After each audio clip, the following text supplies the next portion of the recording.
Deathloop, donc, Guillaume, joins-toi à moi tout de suite, je t'invoque. Il est où? Il est là. Guillaume, je suis là. Ce Deathloop était très attendu, d'abord parce qu'il s'agit de la dernière exclue PS5 et PC, suite au rachat de Bethesda par Microsoft, mais aussi parce que c'est le dernier né du studio Arkane Lyon, dont on avait beaucoup apprécié déjà les productions, notamment Prey, qu'on avait eu l'occasion de critiquer dans cette émission. Dis-nous un peu plus sur ce jeu qui a été longtemps quand même très énigmatique dans sa communication, mais qui avait, notamment son esthétique, enthousiasmé pas mal de monde. Ouais, alors Arkane Lyon, justement, c'est un peu un de mes studios de dev préférés, alors pour une bonne raison. Deux bonnes raisons, Dishonored et Prey, qui sont deux jeux qui ont plus ou moins renouvelé le genre de l'immersive sim, tout en reprenant les bases d'un certain Bioshock, petit ange parti trop tôt, ou d'un plus lointain Deus Ex, que je qualifierais de patient zéro du genre. En gros, il s'agit d'un jeu à la première personne, le plus souvent un FPS, dans lequel un personnage évolue dans un univers narratif et ouvert, laissant place à la réflexion et à l'improvisation pour arriver à ses fins. Alors sans surprise, Deathloop, c'est le digne héritier du genre, on s'en doute parce qu'on voyait déjà dès l'annonce que ça allait être le cas, mais c'était pas si évident. J'étais même moi-même dubitatif et je me demandais, mais est-ce que c'est un jeu solo? Est-ce que c'est un jeu multi? Est-ce que c'est un Battle Royale? Parce que les trailers montraient pas forcément la finalité du jeu. Bon, rassurez-vous, après une vingtaine, voire une trentaine d'heures de jeu, j'ai enfin compris ce que c'était que Deathloop, et finalement c'était pas si compliqué, enfin je crois. Alors je vais vous parler un petit peu du scénario parce qu'il est quand même assez costaud. Alors on incarne Colt. On incarne Colt qui au début du jeu en fait c'est un pauvre type qui se retrouve échoué sur une plage après avoir échappé à la mort. En gros quelques secondes auparavant on le voit se faire transpercer le plexus à coups de machette par une femme que l'on connaît visiblement bien, qui s'appelle une certaine Juliana, et qui se révèle tant bien que mal, et donc il se relève tant bien que mal avec des hallucinations, en voyant des inscriptions subliminales un peu partout. Il comprend pas trop ce qu'il fout là, mais il ne rêve pas et se rend vite compte qu'un truc cloche. Et pour ne pas trop en dévoiler, je vais juste aller à l'essentiel. En gros, Colt, il est coincé dans une boucle temporelle et on va vite comprendre qu'il souhaite en sortir absolument. Donc là, c'est le concept de Deathloop, c'est une boucle qui se répète sur toute une journée, et d'ailleurs, c'est pas que Colt qui en fait les frais, c'est tout le monde sur l'île, car oui, le jeu se déroule sur une île qui s'appelle Black Reef, et tout le monde a conscience en fait de la boucle et souhaite la conserver à tout prix. On apprend ensuite que cette boucle a été créée et entretenue par une entreprise qui s'appelle Ion, rien de très original, et dont le but est simple, c'est de la recherche de la vie éternelle sans conséquence et loin de la société. Et donc du coup l'expérience elle permet de revivre la même journée indéfiniment aux personnes présentes sur l'île, et la plupart sont d'ailleurs membres d'une secte qui s'appelle les éternalistes, et donc ils veulent profiter de l'immortalité jusqu'à la fin des temps pour faire la fête, pour faire des rave parties, enfin voilà quoi, tout le bordel quoi. Et du coup pour mettre fin à la boucle, Colt il va vite comprendre qu'il va devoir se débarrasser des 8 protagonistes, qui sont en fait les patrons d'Ion, ceux qui régissent un peu l'expérience quoi, et qu'on appelle des visionnaires, et qui sont les gardiens de cette boucle, et s'ils meurent tous en une journée, la boucle s'arrête. Donc déjà rien que sur ce pitch on peut s'imaginer on va dire un FPS qui tente quelque chose, peut-être avant d'aborder le gameplay, est-ce que cet univers, Cédric, t'a séduit? Alors oui, moi plutôt, je dois dire, je vais tout de suite spoiler la conclusion. Pour moi, je pense qu'on est sur le GOTY de 2021. J'attends encore quelques jeux de fin d'année, mais on est vraiment sur une expérience assez incroyable, parce que Arkane Lyon, effectivement, on l'a pas dit, mais à la base, le gros point fort d'Arkane Lyon avant des Dishonored, c'est qu'ils ont été level designers sur les Bioshock 2, ce qui explique énormément de choses sur le level design de Bioshock qui avait déjà été maintes fois salué. Et je m'étais dit, bon, ils reviennent en terre inconnue, est-ce qu'ils peuvent un peu changer la formule? Eh ben oui, il l'a changé énormément. On est sur un truc qui, pour moi, ça a balayé Dishonored dans mon cœur. Alors non, j'exagère, Dishonored restera un jeu qui restera dans mon cœur, mais je trouve que Deathloop magnifie la formule avec des concepts plus simples encore, plutôt que de complexifier la formule. Ils l'ont pas spécialement changé, mais ils ont, on va en parler, rajouté des choses comme la boucle temporelle et ce genre de choses en fait, et en le mêlant avec du jeu d'énigmes, parce que la grande force en fait du gameplay et du game design de Deathloop, c'est plutôt que de juste tuer les cibles, il va falloir refaire des boucles pour comprendre où se trouve chaque cible, à quel moment de la journée, pour faire le chemin de kill parfait. Le chemin parfait, quoi. Et ça demande de voir, il va falloir mourir, il va falloir se tromper, il va falloir faire des erreurs, mais c'est voulu. C'est pas du die and retry comme punitif, c'est quelque chose qui est voulu. On ne peut pas être partout au même moment de l'île, donc il y a 4 zones, et ces 4 zones, elles ont 4 temporalités, matin, midi, après-midi et soir, ce qui fait donc 12 zones, parce que les zones changent quand même légèrement en fonction. Certaines zones sont, il y a des je sens révéler, mais je pense que Guillaume va aller dans mon sens. Il y a des zones qui se trouvent amputées d'une partie de leur game design et de leur level design surtout, parce que dans l'après-midi, il s'est passé des choses qui font qu'on peut plus aller à un endroit. Donc il faut se dire, donc faut que le matin j'aille dans cette zone pour aller voir ce qui s'y cache. Et voilà, donc c'est ça qui est frais et qui rend le truc encore plus intéressant. C'est que là où on suivait une histoire très prédéfinie dans Dishonored, avec Deathloop, on se crée son histoire. On peut très bien se tromper, on peut très bien partir sur d'autres trucs, ne pas voir certaines choses, ne pas faire certaines quêtes annexes. Enfin, ça rend le jeu. C'est pas un open world, mais c'en est un quand même, en fait, par ces 4 petites mini open world, mais qui créent un énorme open world mental où il va y avoir vraiment un world map qu'on doit se créer nous-mêmes. Et on n'est pas moi, j'étais à 2 doigts des fois de marquer sur le crayon et au papier, comme les vieux jeux où on devait faire un labyrinthe. Là, j'étais en train de dire, bon, alors, le matin, il y a cet event-là, faut pas que j'oublie que machin prend son café à 8h. Donc, c'est vraiment passionnant, je trouve. Après le jeu, le spectre de Majora's Mask planerait-il sur ce jeu? Oui. Alors justement, c'est quand même assez différent. C'est quand même assez différent parce que en fait le jeu il a pas de temporalité par heure. Il a surtout la temporalité par rapport à certaines, par rapport aux 4 périodes de la journée. Donc le matin, le midi, l'après-midi et le soir. Et en fait, il y a pas de timer en fait où tu dois absolument voir tel personnage qui doit aller à tel endroit, à telle heure, à tel moment. Là, c'est plus par temporalité. Et donc, forcément, comme Cédric l'a dit, il y a des choses qui seront fermées à certaines heures et d'autres qui seront ouvertes. Et donc, il va falloir essayer de faire en sorte que tout soit imbriqué pour arriver à la finalité, c'est-à-dire de faire en sorte que tous nos visionnaires se regroupent à peu près au même endroit, ou en tout cas dans les mêmes temporalités, pour pouvoir les buter les 8 en un seul run. Avant que la journée ne recommence, quoi. C'est vraiment toute la base du game design et c'est brillamment pensé. Je préfère qu'ils aient fait ça plutôt qu'une temporalité avec des heures, parce que ça aurait inclus de faire des allers-retours pas possible. Alors que du là, stress, ça aurait inclus beaucoup de stress. Alors que là, on a tout le temps de profiter d'une zone. C'est ça qui est cool. On peut rester, si on a envie, nous, en tant que joueur, on peut rester 8 heures dans la même zone et la scruter à fond. La première zone, c'est la ville, et on peut la voir le matin dans le récit au début. Et rien que cette zone-là, ils nous disent, vous n'êtes pas obligé de tout faire, mais si on veut, on peut tout faire si on a envie d'essayer de tout regarder. Ouais. Et il nous manque quand même des capacités qu'on débloquera après pour encore aller plus loin dans les strates de gameplay et de game design, quoi. Donc c'est prodigieux à ce niveau-là. Alors du coup, le principe de boucle, il inclut aussi forcément, puisque il y a que 2 personnages qui fait le boucle, ça inclut forcément aussi la perte totale de son équipement à chaque renouvellement de boucle. Et donc Colt, il va devoir infuser des armes avec une substance qu'on appelle l'iridium.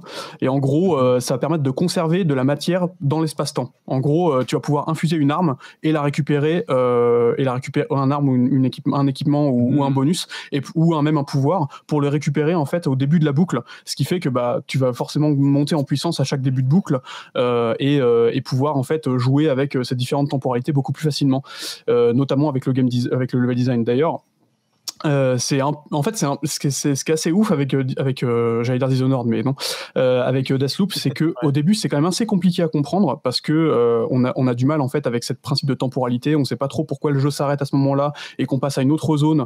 Pourquoi il y a ce truc-là, je le perds au début, mais en vrai, en quelques heures, on comprend tout à fait l'enjeu et les implications de ce qu'essaie de nous montrer un peu le game design du jeu. Ça s'assimile assez vite en quelques heures.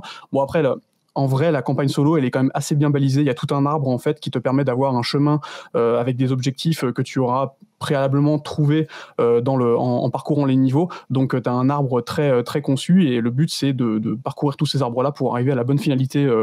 Parce qu'il n'y a qu'une seule fin possible en fait. Il n'y a qu'une seule fin possible, c'est que tout le monde se retrouve au même endroit et que tu arrives à les buter à la suite des autres.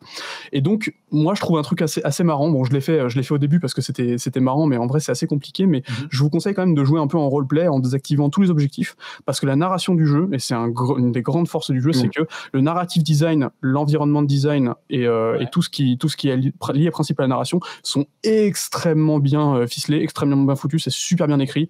Et donc, jouer en mode roleplay en désactivant tous les objectifs, ça donne un petit côté un petit peu challengeant. Et on va voir d'ailleurs que le challenge, au final, que ce soit dans le level design ou même au niveau de l'action, c'est un petit peu plus... j'ai encore des trucs à dire dessus, mais c'est un petit peu plus complexe. Mais j'ai adoré ce principe-là, quoi. Avant de parler du level design et du feeling des armes ou même de l'IA, enfin de l'expérience de jeu en elle-même, Cédric, tu voulais rebondir effectivement sur cet aspect. Non, je vais aller très très vite parce que je suis là, je rejoins Guillaume à 100%. Effectivement, le level design est une merveille, mais il nous l'avait déjà prouvé avec Dishonored, mais ça reste une merveille de construction où les décors, les couleurs, l'architecture, tout rentre en compte pour essayer de comprendre les personnages. Et on a beaucoup, effectivement, notre ami Gabin, qui est présent dans le chat, avait dit qu'il avait trouvé que c'était au début beaucoup didacticiel porn. Effectivement, je suis d'accord avec Guillaume, on comprend pas trop pourquoi on fait ces actions, mais je me suis dit, je sais pas si c'est ça, mais vu que notre personnage est amnésique, qui retrouve la mémoire petit à petit, est-ce que l'idée n'est pas justement de nous cribler d'infos comme lui les reçoit aussi, et pour comprendre avec lui petit à petit comment marche cet univers, en fait. Moi, je me pose quand même cette question très sérieusement, parce que je trouve ça assez bien fait, parce que comme toi, j'ai eu du mal au début, et plus le personnage avait l'air d'avoir de l'aisance, plus j'en avais aussi.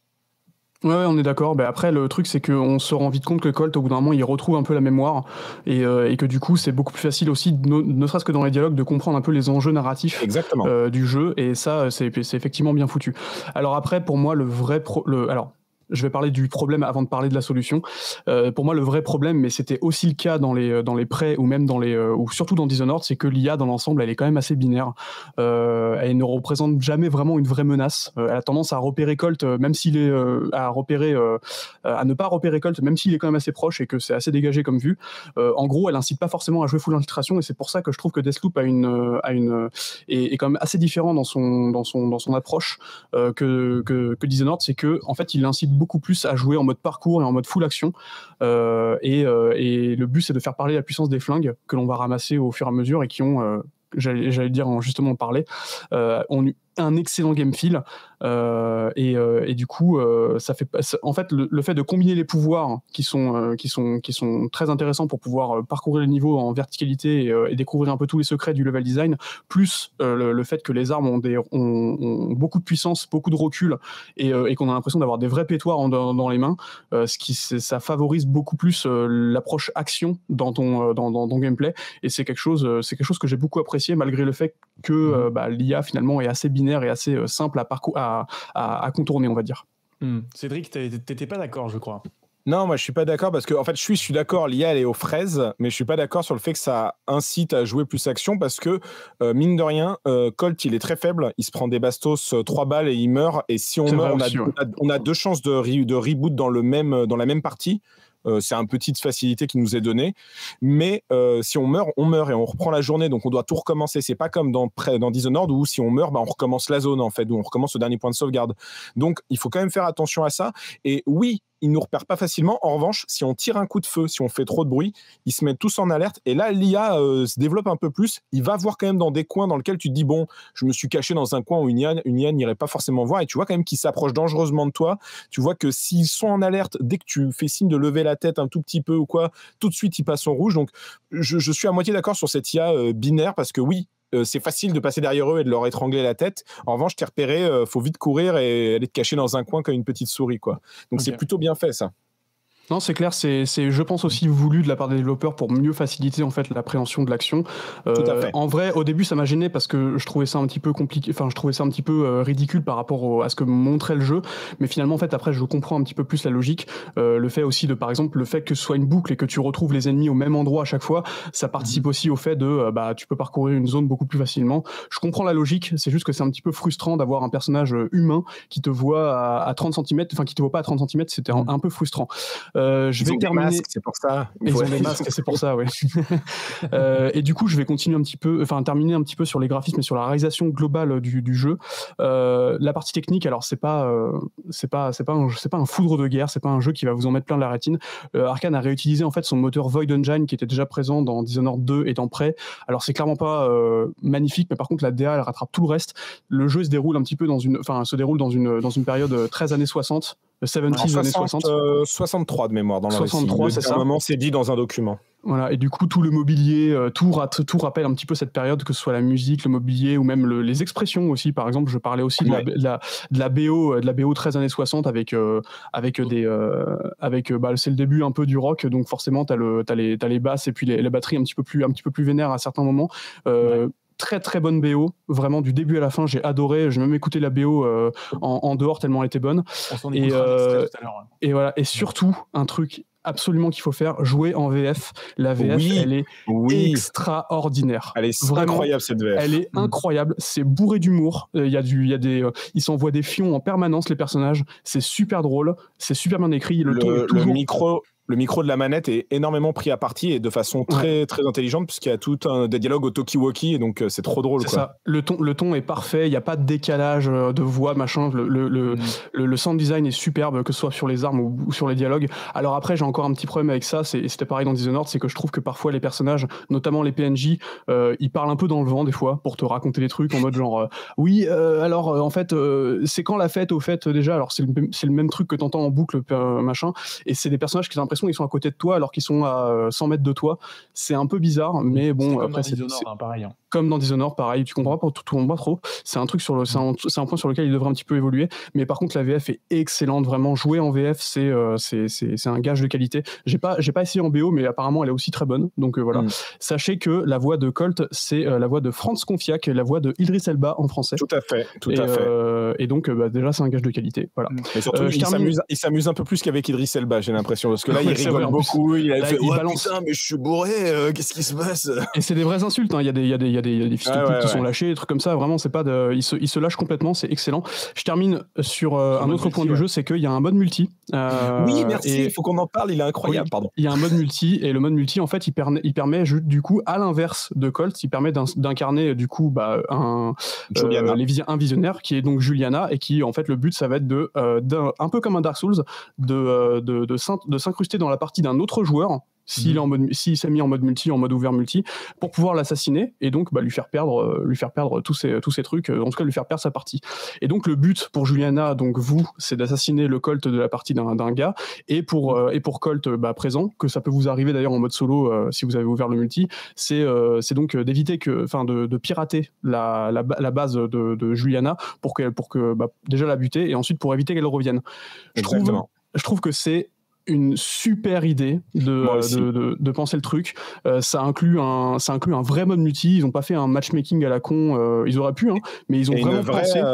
Une vraie dualité de personnages, parce que tous les opposent dans le récit, et là encore plus quand on joue le multi, on joue notre ennemi du solo, et du coup on a encore plus la haine, et on a encore plus envie de tuer Colt. Je trouve qu'en termes de roleplay, c'est important, Guillaume parlait du roleplay, mais en désactivant les fonctions, mais là aussi c'est un truc très intéressant en fait de vouloir jouer à ce multijoueur qui est incroyablement malin, plutôt que de jouer comme la concurrence sur des open world de ouf avec 15 joueurs qui font des match battles, des flags, des captures de drapeaux, des trucs comme ça. Ouais, là c'est pensé par rapport à la logique du jeu, la logique de la boucle, à la logique de l'île. C'est incroyablement. C'est super bien pensé. Et en plus c'est tout à fait jouable, très facile. Et voilà. Je vais conclure du coup. S'il te plaît. Oui, je conclus, bien sûr. Alors au final, Deathloop, comme vous l'avez compris, c'est un excellent jeu. Il cristallise à peu près tout ce que j'aime dans les productions Arkane et dans le JV en général, c'est-à-dire que c'est brillamment pensé, c'est jouissif à jouer, c'est drôle mais pas débile, c'est surtout extrêmement satisfaisant. Voilà, s'il fallait que je parle d'un dernier jeu pour confirmer l'hégémonie du studio lyonnais, donc de Arkane Lyon, sur le genre de l'immersive film, c'est bien celui-là. Et en tout cas, je peux que vous le conseiller. Et même s'il plaira pas à tout le monde, parce que c'est quand même assez cryptique comme expérience, pour moi, c'est aussi mon GOTY, mon jeu de l'année pour le moment. Jouer à Deathloop, c'est excellent. Merci Guillaume, merci Cédric pour vos réactions. Peut-être que c'est le time splitter ce qui vous manquait en ces temps de grisaille de FPS. Non, et voilà, ce genre de FPS un peu fou, rien à voir, un peu fou avec des idées comme ça. Je sais pas, je tente un truc. Oui, peut-être. Mais bon, Karel et ses crossovers de merde, ils sont de retour aussi.